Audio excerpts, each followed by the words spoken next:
નમસ્કાર મિત્રો, અત્યારે આપણે ગુજરાતી બેસ્ટ ફાર્મર્સ દ્વારા ઘઉં વિશે આપણે માહિતી દેવાની છે. ખાસ કરીને મિત્રો, ઘઉંનું વાવેતર અત્યારે પુષ્કળ પ્રમાણમાં છે તે આપણને જોવા મળે છે. અને આપણે અમુક ટકા જે ઘઉં વિશે જાણ્યું છે તેની વિશે થોડીક આપણે માહિતી દેવાની છે. તો જ્યારે ઘઉં એમ કહેવાય ને કે જે એનો ઉતારો સારો લેવા માટે શું કરવું પડે, પાયામાં આપણે એક વિડીયો છે તે બનાવેલો હતો કે જ્યારે ઘઉં જે છે એ પાયાની જે ટ્રીટમેન્ટ કરેલી હોય છે આપણે ડીએપીથી માંડી અને અમુક ઉરિયા જે આપણે અમુક જ્યારે પૂરતી પાણી જ્યારે આપવાનું હોય ત્યારે ઉરિયાનો એક ડોઝ આપેલો હોય છે અથવા સલ્ફર આપેલું હોય છે. આ બધું આપણે આપેલું હોય છે. અને રોજિંદા જીવનમાં અત્યારે ઘઉં છે તે બહુ મહત્ત્વના થઈ ગયા છે રોજિંદા જીવનની અંદર. અને ખાસ કરીને જોઈએ તો ઘઉંની કઈ અવસ્થાએ ખાસ ધ્યાન રાખવું જોઈએ. પહેલી અવસ્થા તો આપણે જોઈએ કે જે પૂરતી પાણ આપીએ ત્યારે એના મૂળ જે છે થળિયેલી ગ્રોથ કરતા હોય છે.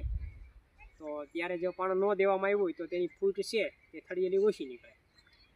અને બીજી અવસ્થા એ છે આપણે મિત્રો કે જ્યારે જ્યારે ત્રીજું પાણની વાત કરીએ, ઘઉંને જ્યારે પાંદડું જે એક આવે ને, જે ધજા આકારનું પાન કહેવામાં આવે, જેને ધજા કહીએ આપણે, એ આકારનું જે પાન છે એકદમ ઊંચું નીકળે.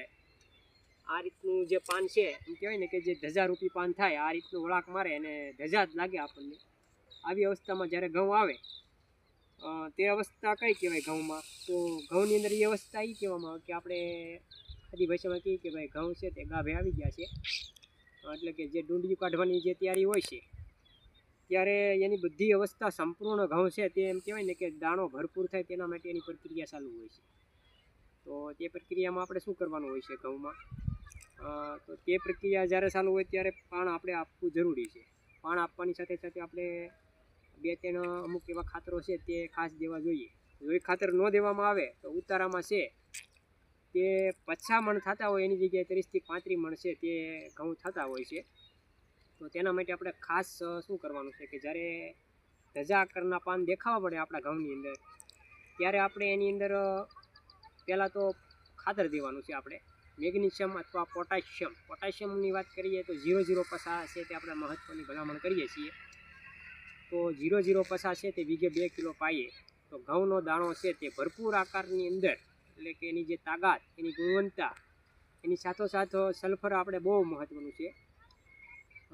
સલ્ફર જો આવી જાય ઘઉંની અંદર, સલ્ફર અને પોટાશ જે ઘઉંની અંદર મળે, જ્યારે એની જે દાણો ભરાવાની અવસ્થા હોય તો એનો દાણો છે તે ચમકદાર થાય, વજનદાર થાય અને ખાવામાં રોટલી છે તે પણ એની મીઠાશ છે તે એમ કહેવાય ને કે વધી જાય. જો આ 2 વસ્તુની ખામી રહી ગઈ હોય, પોટાશ અને સલ્ફરની ઘઉંની અંદર અથવા ધાન્ય પાકની અંદર કોઈ પણ હોય, એ જો ખામી રહી ગઈ હોય મિત્રો, તો ખાવાની અવસ્થા છે તે ખાવામાં એમ કહેવાય ને કે જે મીઠાશ આપણે જે જોઈએ તે ઘઉંમાં મળતી નથી. ખાસ કરીને મિત્રો આ ઘઉં વિશે વિડીયો છે તે ખાસ એમ કહેવાય ને સંપૂર્ણપણે વિડીયો પહેલેથી જોવો. અને આ જે માહિતી આપણે મળી છે તે ઘઉંના ઉતારા માટે 100% મહત્ત્વનો ભાગ ભજવે છે. તો મિત્રો આ રીતે ઘઉંની છે તે આપણે કાળજી રાખવી જોઈએ. ખાસ કરીને પછી આપણે શેના વિશે તે એમ કહેવાય ને કે મહત્ત્વનો વિડીયો છે તે આપણે બનાવવા જઈશું, જેથી કરીને મિત્રો ખાસ કરીને આપણે ધ્યાન આવે અને ઉત્પાદન આપણને જે 50 મણનું વીઘે મળવું જોઈએ, 50 થી 60, 70 મણ લેવાવાળા ખેડૂતો પણ છે.